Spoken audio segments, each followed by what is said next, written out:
What if I told you that narcissistic abuse doesn't just wound you emotionally, it can actually blind you spiritually, making it nearly impossible to hear God's voice, trust your own discernment, or even recognize truth from lies? Maybe you've experienced this in a toxic family where everyone enables the narcissistic parent and you're labeled the troublemaker for speaking the truth. Perhaps you've been in a church or a workplace where questioning harmful behavior gets you ostracized, even when you know something's wrong. You might have found yourself slowly losing your ability to trust your own discernment because the narcissist and their supporters seem so confident in their version of reality. In this video, we're going to explore how narcissistic abuse creates spiritual blindness, not just in one-on-one relationships, but in families, churches, and communities where narcissists operate.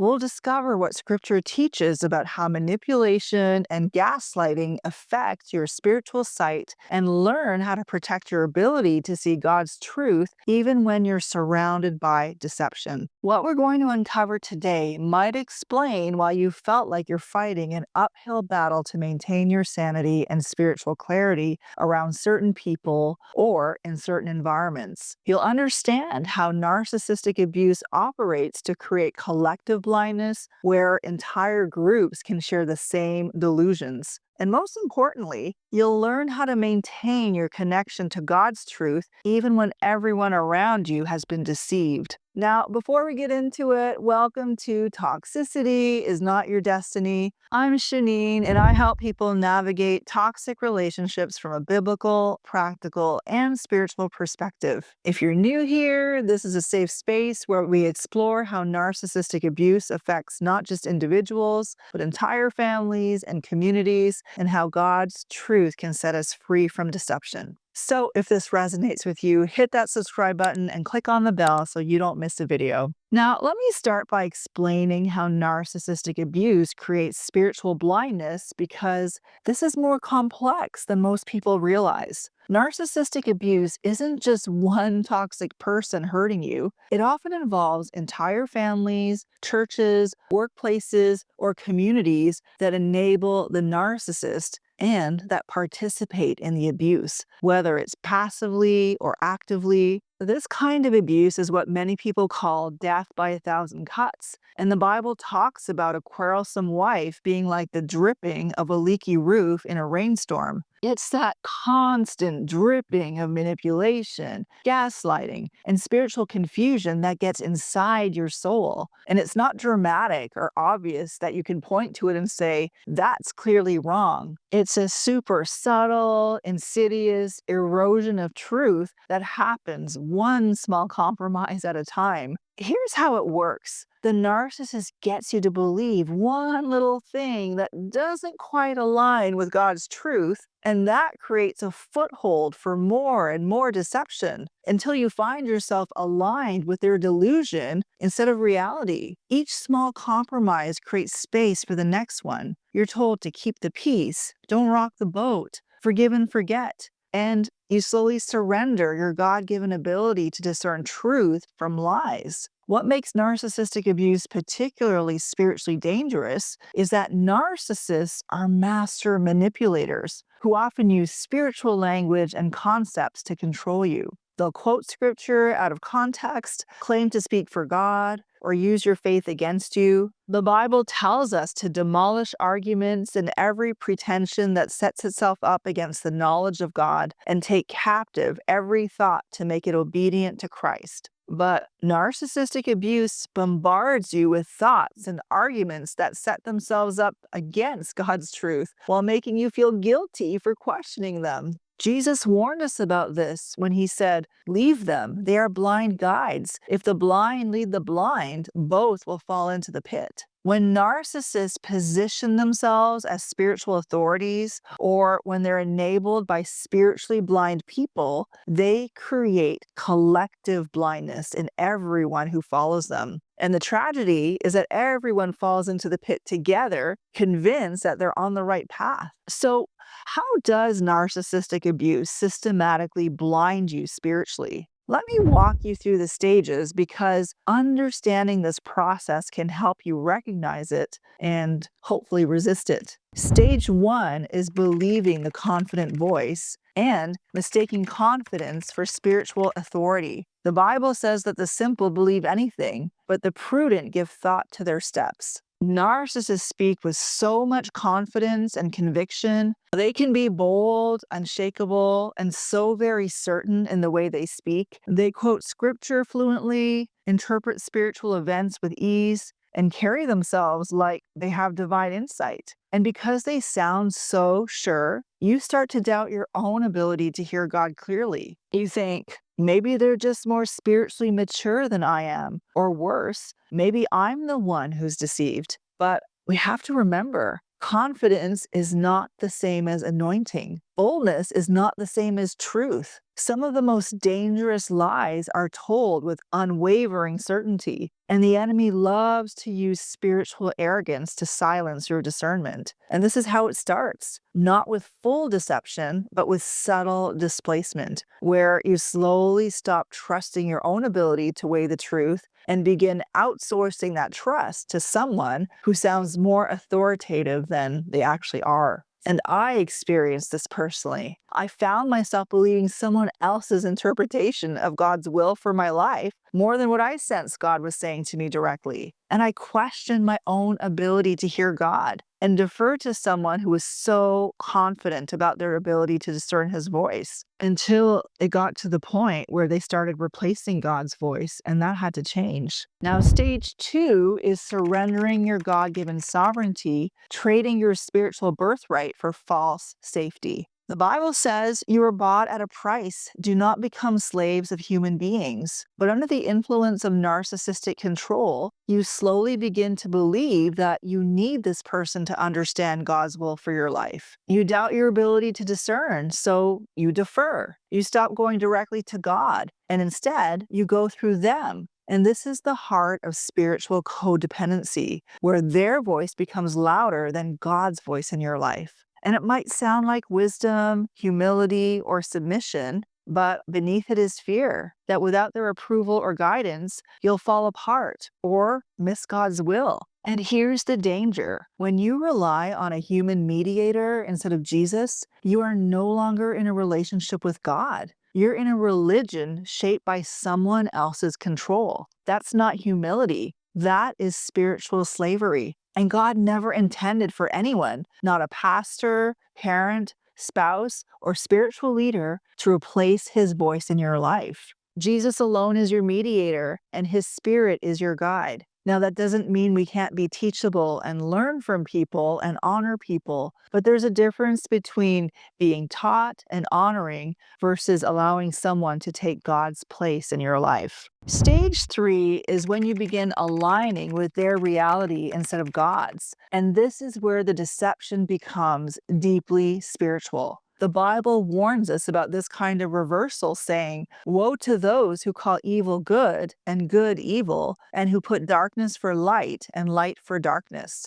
Narcissistic abuse doesn't just confuse your thinking, it reprograms your conscience. You begin calling what is actually control love, and what is actually truth rebellion. You start believing their version of who you are: difficult, ungrateful, disobedient, and you suppress the true voice of God that says you are fearfully and wonderfully made, that you are called to walk in truth and light. When they say you're causing division, it can feel like a spiritual failure, even though Jesus said he came to bring division between truth and falsehood. So this is not just mental confusion, it is spiritual inversion. And if we don't recognize it, we'll end up defending the narcissist's lies while rejecting God's truth. Stage 4 is idolatry. And this is where spiritual blindness becomes sealed. This is the root that often hides beneath the surface. When we elevate the narcissist's voice above God's, we are not just being manipulated, we are misplacing our worship. The Bible says that those who make idols will become like them, blind, mute, unable to discern.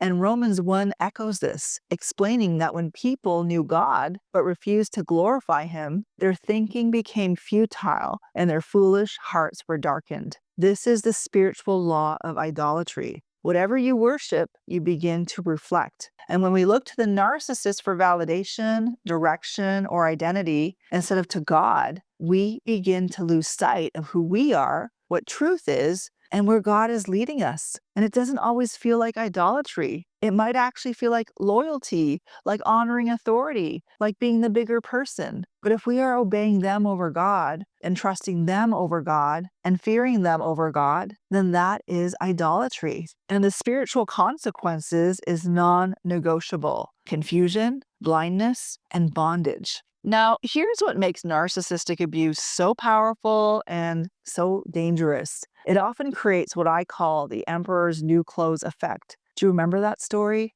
Everyone pretended to see the emperor's beautiful clothes because they were afraid to admit that they couldn't see them. And eventually, everyone was living in the same delusion until one child had the courage to say, "The emperor has no clothes." And we see this perfectly illustrated in 1 Kings 22, where King Ahab had 400 false prophets tell him exactly what he wanted to hear. They all agreed, if you go to battle, you'll be victorious. But there was one prophet, Micah, who spoke God's truth and warned of a defeat. The narcissistic king and his enablers created pressure to see what wasn't there and to agree with the collective delusion. And Micah became the problem, not the 400 false prophets. This is how narcissistic abuse works in families, churches, and communities. The narcissist creates shared blindness and shared delusion among their enablers and flying monkeys. And the Bible explains this phenomenon. They perish because they refuse to love the truth. For this reason, God sends them a powerful delusion so that they will believe the lie. When groups collectively reject truth in favor of what's comfortable or convenient, God allows them to be given over to delusion. The narcissist reality becomes the group's reality, and everyone sees the same lies as truth. But here's what's fascinating. There are always exceptions. There are always some people who maintain their spiritual sight, even in the midst of narcissistic manipulation and collective blindness. What makes them different? They love truth more than comfort. And the Bible promises, then you will know the truth, and the truth will set you free. These people are willing to be uncomfortable, isolated, or even rejected for the sake of truth. They maintain their direct relationship with God despite pressure to conform to the narcissist version of reality. There's a song that captures their heart. Guide me in your truth and teach me, for you are God, my Savior. But this isn't just a quiet devotional prayer. This is a spiritual battle cry. These are the people who, like Jeremiah, hear God say, let this people turn to you, but you must not turn to them. They're willing to stand alone with truth rather than fall into deception with the crowd. Scripture is full of examples of narcissistic manipulation creating spiritual blindness, and they're incredibly instructive for us today. The most obvious example is the religious establishment in Jesus' time. In Matthew 23, Jesus called them blind guides. They were narcissistic leaders who used their spiritual authority to control and manipulate people. They had the word of God, but their pride and their need for control prevented them from seeing the truth.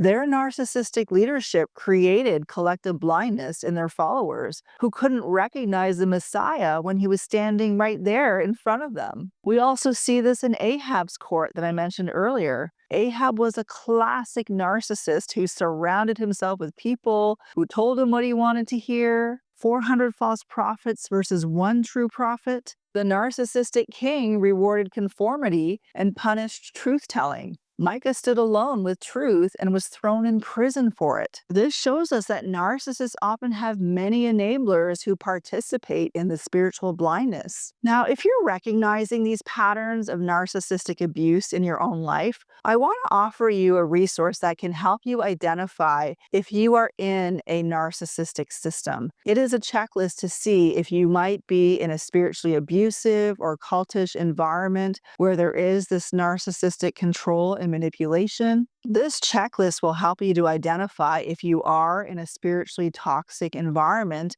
and whether you're susceptible to spiritual blindness. So I would encourage you to grab that free resource by clicking on the link in the description box below. So, how do you break free from the spiritual blindness that narcissistic abuse creates? How do you maintain your spiritual sight when you're surrounded by manipulation and deception? So, let me give you several crucial strategies. First, recognize that you're in a spiritual warfare. The Bible reminds us that our struggle is not against flesh and blood, but against the rulers, against the authorities, against the powers of this dark world, and against the spiritual forces of evil in the heavenly realms. Narcissistic abuse is spiritual warfare. Stop being surprised by the battle for your mind and soul, and understand that maintaining truth requires active resistance, not passive acceptance. Number 2, get distance from the narcissistic environment when possible. This is often the hardest but most necessary step. The Bible says, "Come out from them and be separate," says the Lord. Sometimes physical separation is necessary for spiritual clarity. You cannot maintain your sight while swimming in narcissistic manipulation and gaslighting. The environment shapes perception more than we want to admit. Number 3, return to direct relationship with God. The Bible promises, "Call to me and I will answer you and tell you great and unsearchable things you do not know." Stop mediating your relationship with God through the narcissist or their enablers. Reclaim your ability to hear God's voice directly. Test everything against Scripture, not against what the narcissist or their supporters say. Your relationship with God is personal and direct. Number 4, find others who love truth more than peace. The Bible says, "Then those who feared the Lord talked with one another, and the Lord listened and heard." Seek out people who value truth over comfort, who are willing to be unpopular for the sake of honesty. Build relationships outside the narcissistic influence. Create accountability for maintaining spiritual sight with people who won't pressure you to conform to lies. 5th, repent of idolatry. The Bible warns, "Dear children, keep yourselves from idols." Acknowledge where you've elevated the narcissist's voice above God's voice, where you've trusted their manipulation more than divine truth. Repent of surrendering your God-given discernment to narcissistic authority. Reclaim your spiritual sovereignty under God, not independence from God, but dependence on God rather than dependence on narcissistic humans. I want to be honest with you about something. Breaking free from narcissistic spiritual blindness comes with a cost. Jesus warned, "They will put you out of the synagogue." When you refuse to participate in the narcissist delusion, when you stop enabling their abuse, you may be labeled as rebellious, divisive, or problematic. You may lose relationships, approval, or even your own place in certain communities. But here's the reward. John 8:36 promises, "So if the Son sets you free, you will be free indeed." You gain freedom from narcissistic manipulation and collective delusion. You maintain direct access to God's truth and guidance. You become able to help others recognize and escape from abuse. Your identity becomes rooted in God's assessment of you rather than the narcissist's lies. The Bible reminds us, "But you are a chosen people, a royal priesthood, a holy nation, God's special possession, that you may declare the praises of him who called you out of darkness into his wonderful light." Your worth doesn't come from narcissistic approval. God's assessment of you matters infinitely more than the narcissist's opinion or their enabler's consensus. If you're experiencing narcissistic abuse right now, fighting to maintain your spiritual sight, I want you to know that you're not crazy. Your discernment is not broken. The narcissist and their enablers are the ones who are spiritually blind. And God is calling you to choose truth over false peace, light over darkness, his voice over manipulation. If this message has brought clarity to your situation or helped you to understand what you're experiencing, please do give it a thumbs up and share it with anyone who might need to hear this message. Don't forget to grab my free resource to identify if you are in a spiritually abusive, cultish environment by clicking on the link in the description box below. Don't forget to subscribe and hit the notification bell so you don't miss any of my videos. Until the next time, remember, toxicity is not your destiny, and God's truth will always set you free from narcissistic deception. Bye for now.